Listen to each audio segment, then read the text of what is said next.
صحنه برقرارشوی پروازهای بین المللی در روسیه دقیق شد. معاون سروزیر روسیه تاتیانا گولیکووا دوباره برقرار شدن پروازهای بین المللی هوایی در روسیه را اعلام کرد. اجازت پروازهای بین المللی در روسیه 15 ایول آغاز خواهد شد، گفت معاون سروزیر این کشور تاتیانا گولیکووا. برای برقرار کردن پروازها با کشور سه عامل مهم است.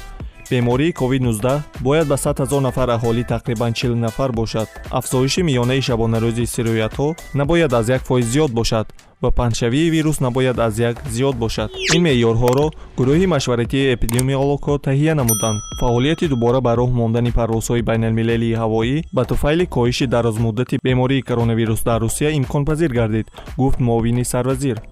یادآور می‌شویم که بر اثر پاندمی کرونا ویروس روسیه پروازهای بین المللی نقشه‌ای و چارتری را 27 مارس به تأخیر انداخت.